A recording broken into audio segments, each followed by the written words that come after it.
Hello friends, welcome back to my channel Something New with Aparna and I am Aparna Pandey. I'm back with a new video and in this video I will share a success story of a successful person. जी हाँ, आज मैं आपके सामने लेकर आ गई हूँ एक successful person की सक्सेसफुल स्टोरी। तो आइए जान लेते हैं कौन है वो सक्सेसफुल पर्सन। तो उनका नाम है द्रौपदी मुर्मू। जी हाँ, ये नाम एक दो दिनों से काफ़ी सुर्खियों में है।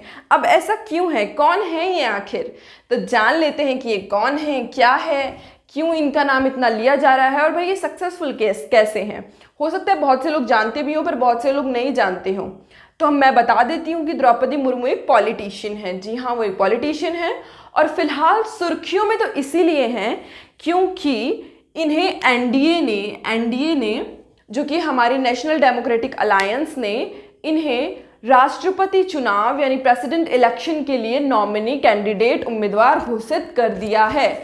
जी हाँ, ये हमारी बीजेपी की ट्यूसडे को बीजेपी की एक बैठक हुई जिसके अंदर कि उन्होंने बताया, उनके जो हमारे जो अध्यक्ष हैं बीजेपी के जेपी नड्डा जी, उन्होंने घोषणा की कि द्रौपदी मुर्मू प्रेसिडेंट इलेक्शन के लिए हमारी तरफ से, बीजेपी की पार्टी की तरफ से प्रेसिडेंट इलेक्शन के लिए हमारी कैंडिडेट होंगी, उम्मीदवार होंगी। जी हाँ, तो भाई इस प्रेसिडेंट, आप लोग प्रेसिडेंट समझ सकते हैं कितनी बड़ी पोस्ट है और फिर हमारे इंडिया की फर्स्ट पर्सन की पोस्ट है। जी हाँ, प्रेसिडेंट फर्स्ट पर्सन कहलाता है।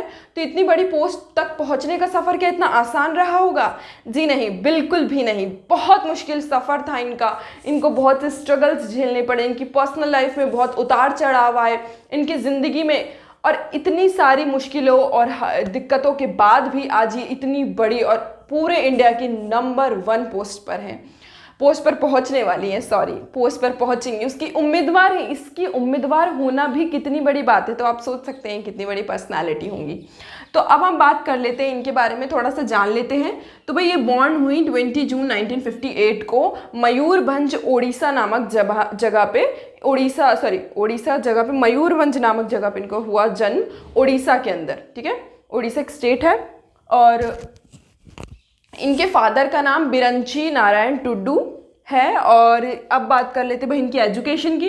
तो इन्होंने रमादेवी विमेंस यूनिवर्सिटी से आर्ट्स में ग्रेजुएशन की। तो ये तो हो गया भाई। एक चीज़ और मैं आपको बता देती हूँ कि ये जो हमारी द्रौपदी मुर्मू हैं, ये आदिवासी समाज से बिलोंग करती हैं। जी हाँ, ये आदिवासी समाज से हैं और एक संथाल परिवार से हैं। तो आप सोच सकते हैं कि एक आदिवासी, एक ट्राइबल सोसाइटी से होने के बाद वजूद इन्होंने इतनी बड़ी सफलता को हासिल किया। कितना मुश्किल रहा होगा इनके लिए ये सफ़र। तो अब जान लेते हैं भाई कि इन्होंने अपना पॉलिटिकल करियर कैसे स्टार्ट किया या क्या किया। तो पॉलिटिकल करियर जानने से पहले मैं आपको एक चीज़ और बता देती हूँ कि इन्होंने जब अपनी ग्रेजुएशन कंप्लीट की उसके बाद इन्होंने गवर्नमेंट जॉब की, क्लर्क की। एक क्लर्क की गवर्नमेंट जॉब से एक प्रेसिडेंट तक पहुँचना शायद मुश्किल है। जी हाँ, ये इरिगेशन डिपार्टमेंट में क्लर्क की जॉब करती थी। फिर उसके बाद इन्होंने 1997 में पार्षद का चुनाव लड़ा। कहाँ से? रायरंगपुर ओडिशा से। ठीक है, तो ये फिर पार्षद बनी। फिर उसके बाद इन्होंने 2000 के अंदर ये बीजेपी के अंदर मिनिस्टर भी रही, ओडिशा सरकार में ये मिनिस्टर रही, मंत्री रही। फिर उसके बाद इन्होंने बहुत सारे इस तरीके से इन्होंने अपने पॉलिटिकल करियर शुरू किया। तो ये इनके जीवन का सफ़र था। तो अब बात कर लेते थोड़ा सा पर्सनल इनकी लाइफ में जो उतार चढ़ाव आए। तो भाई इनकी शादी हुई श्याम चरण मुर्मू से। तो और इनके 3 बच्चे थे, 2 बेटा और 1 बेटी। बट किस्मत ने इनका साथ नहीं दिया और इनके जो हस्बैंड थे वो एक्सपायर हो गए। फिर इनके दोनों बेटे भी एक्सपायर हो गए। तो आप सोच सकते हैं कितना अकेलापन इन्हें झेलना पड़ा होगा, कितने दुख के साथ ये अपनी ज़िंदगी में आगे बढ़ी हैं और कितनी ज़्यादा तकलीफ़ें आई हैं। इनकी एक बेटी है जिसकी अब शादी हो गई है और अब ये काफ़ी, वैसे तो देखा जाए तो अगर फैमिली में इनका कोई भी नहीं है, पर्सनली देखा जाए तो खाली एक बेटी है। तो कितनी सारी पर्सनल लाइफ में उतार चढ़ाव को इन्होंने देखा है। अब बात करते हैं भाई कि इनके आगे के करियर के बारे में। तो 2007 में इन्हें नीलकंठ पुरस्कार मिला। किसने दिया? ओडिशा लेजिस्लेचर असेंबली ने इनको नीलकंठ पुरस्कार दिया best MLA of the year के लिए। ये उस वक्त की सबसे अच्छी विधायक वहाँ पर रहीं, इसलिए उन्हें एमएलए रायरंगपुर से ये विधायक भी रहीं, तो इनको नीलकंठ पुरस्कार मिला। तो सोच सकते हैं कितनी अच्छी बात है। अब बात करते हैं कि भाई इनकी सबसे बड़ी अचीवमेंट अभी तक की।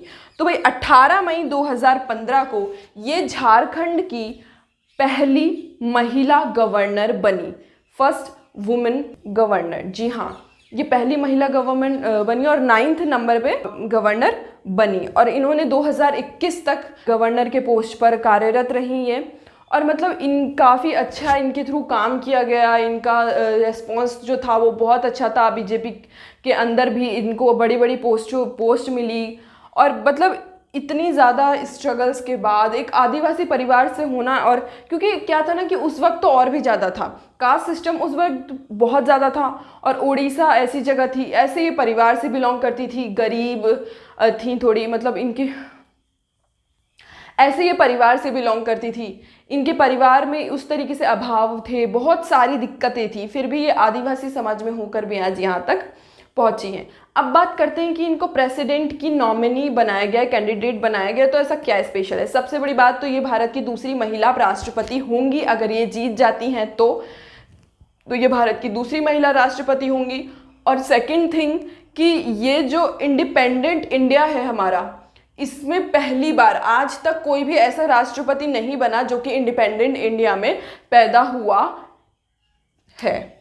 ये पहली ऐसी राष्ट्रपति होंगी जो कि इंडिपेंडेंट इंडिया के अंदर पैदा हुई हैं। 64 इयर्स एज है इनकी, तो ये इंडिपेंडेंट इंडिया में पैदा होने वाली पहली राष्ट्रपति होंगी। और पहली आदिवासी यानी कि पहली ट्राइबल सोसाइटी से बिलोंग करने वाली राष्ट्रपति भी होंगी। आज से पहले कभी भी कोई आदिवासी समाज से बिलोंग करने वाला राष्ट्रपति नहीं बनाए, तो ये पहली ऐसी राष्ट्रपति होंगी जो ट्राइबल सोसाइटी से बिलोंग करता है। तो आप देख सकते हैं कितने उतार चढ़ाव, दिक्कतें, इन सब के बावजूद ये इतने आगे बढ़ी हैं। और मुझे इतनी उम्मीद है कि ये जीत जाए। अच्छी बात होगी, क्योंकि अगर हमारे देश में महिलाओं की इतनी उन्नति हो रही है तो कितनी अच्छी बात है, क्योंकि विमेन एम्पावरमेंट कहीं ना कहीं इस चीज़ की हमें ज़रूरत है और कहीं ना कहीं ये हमें आगे लेकर जाएगी। सो अगर आप लोगों को समझ में आया और अगर आप लोग इनसे सीखा हो कि किस तरीके से हम आगे बढ़ सकते हैं, तो प्लीज़ इस वीडियो को लाइक, सब्सक्राइब एंड शेयर कर दीजिएगा। And thank you for watching.